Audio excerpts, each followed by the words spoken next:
ଆଉ କଣ ହେଇଛି ସେପଟେ ଗୋଟେ ଝିଅ ପଳେଇଲାଣି ବୁଝି ଝିଅଟା ବହୁତ ସୁନ୍ଦରୀ ଭାଲୁଆଟା। ହାଇ ଫ୍ରେଣ୍ଡସ୍, ହ୍ୟାଲୋ ଭାଇ ନମସ୍କାର, welcome back to my YouTube channel. ମୁଁ ପ୍ରଶାନ୍ତ ଆଜିର ବ୍ଲଗ୍କୁ ଆପଣମାନଙ୍କୁ ସ୍ୱାଗତ କରୁଛି। ତ ଆଜିର ବ୍ଲଗ୍ଟି ଆଜି ମୁଁ ଆସିଛି ଗୋଟେ ଜାଗାକୁ ଆସିଛି। ଆପଣମାନେ ତ ବ୍ୟାକଗ୍ରାଉଣ୍ଡ ଦେଖି ଜାଣିପାରୁଥିବେ ମୁଁ ରେଲୱେ ଷ୍ଟେସନ୍ ଆସିଛି ବୋଲି। ତ ରେଲୱେ ଷ୍ଟେସନ୍ ଏଇଥିପାଇଁ ଆସିଛି, ଆମର ଗୋଟେ ସ୍ପେଶାଲ୍ ଲୋକ ସେ ଆଜି ଟିକେ ପଳେଇବେ, ବାହାରକୁ ପଳେଇବେ।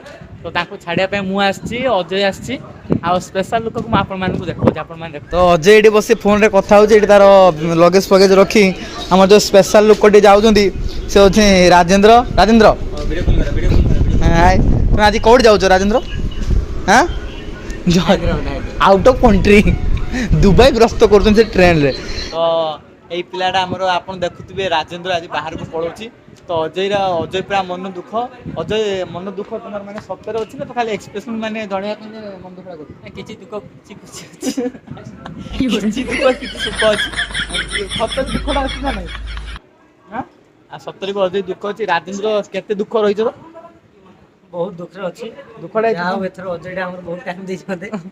ସବୁଥର ଅପେକ୍ଷା ଏଥର ଅଜୟଟା ବହୁତ ଟାଇମ୍ ଦେଇଛି, ମତେ ବି ଟାଇମ୍ ଦେଇଛି ଅଳ୍ପ ସ୍ୱଳ୍ପ, ତତେ ଅଧିକା ଟାଇମ୍ ଦେଇଛି।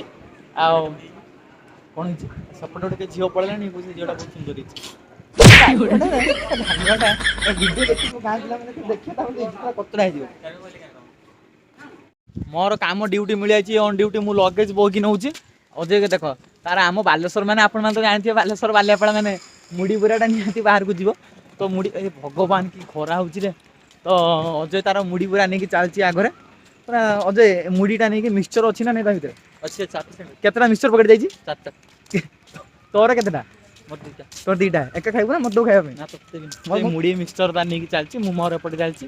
ରାଜେନ୍ଦ୍ର ଆଗ ପଟେ ତାର ଚାଲିଛି। ଦୁଃଖ ବି ଲାଗୁଛି, ଫେର ମଜା ବି ଲାଗୁଛି। ଏବେ ମଜା ଲାଗୁଛି, ସେ ଗଲା ଟାଇମ୍ରେ ବହୁତ ଟିକେ ଦୁଃଖ ଲାଗିବ। ତ ଆପଣମାନେ ଭିଡ଼ିଓରେ କଣ୍ଟିନ୍ୟୁ ରୁହନ୍ତୁ, ମୁଁ ଆପଣମାନଙ୍କୁ ସବୁ ଜିନିଷ ଦେଖାଉଛି।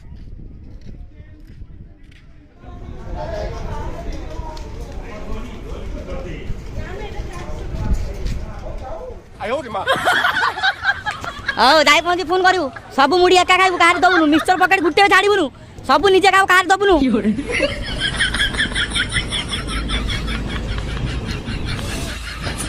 ଦୁଃଖ ଲାଗୁନି? ସାଙ୍ଗ ପଳଉଛି ତ ଟିକେ ଦୁଃଖ ଲାଗୁନି? ଅଜୁ ତ ସାଙ୍ଗ ପଳଉଛି ତ ଟିକେ ଦୁଃଖ ଲାଗୁନି ଅଜୁ? ହାଁ, ଟିକେ ଦୁଃଖ ଲାଗୁନି ତମକୁ? ଅଜୟ ବର୍ତ୍ତମାନ କାନ୍ଦୁଛି ତ ସେ କିଛି କହିପାରୁନାହିଁ, ଆଉ ତା ପାଇଁ କ'ଣ କହିବି ଆଉ। ତ ଫାଇନାଲି ଆମ ସାଙ୍ଗ ପଳେଇଲା ବାହାରକୁ, ତାକୁ ଛାଡ଼ିବା ପାଇଁ ଅଜୁ ମୁଁ ଆସିଥିଲୁ। ତ ଅଜୁ ମନ ଦୁଃଖ କରୁଛି, ମୋତେ ବି କିଛି ଫିଲିଙ୍ଗସ୍ ଭଲ ଲାଗୁନି, ମନ ଦୁଃଖ ଲାଗୁଛି। ଆଉ ଅଜୁ କ'ଣ କହିବୁ? କ'ଣ କହିବାକୁ ଭଲ ତ ବି ଲାଗୁନି। ସାଙ୍ଗଟା ଥିଲା ପଳେଇଲା, ମଜାମସ୍ତି ବହୁତ ହେଉଥିଲା। ଆଉ କେମିତି ଦିନ ରାତି କଟିଯାଉଥିଲା ଜଣା ପଡ଼ୁନଥିଲା। ଏବେ ସେ ପଳେଇଲା, ପୁଣି କିଛି ଦିନ ପୁଣି ମ୍ୟାନେଜ୍ କରିବା ପାଇଁ ପ୍ରୋବ୍ଲେମ୍ ହେବ। ତ ଏଇଟା ତାପରେ ତୁ ବି ପୁଣି ପଳେଇବୁ। ହଁ, ସେଇଟା ବି ଆଗକୁ ରହିଛି। ତ କ'ଣ ହେବ ନାହିଁ ସେଇଟା ବି ଠିକ୍ ନାହିଁ। ଦେଖାଯାଉ କ'ଣ ହେଉଛି। ସମସ୍ତଙ୍କ ତ କିଛି ନା କର୍ମକ୍ଷେତ୍ରକୁ ଫେରିଯିବା ପାଇଁ ପଡ଼ିବ। ତ ଏଥିରେ କିଛି କହିବାର ନାହିଁ। ତ ଫେର ବି ଦେଖାଯାଉ କ'ଣ ହେଉଛି। ଆପଣମାନେ ଦେଖିଲେ ଆଜିର ବ୍ଲଗ୍ଟା କେମିତି ଥିଲା କ'ଣ?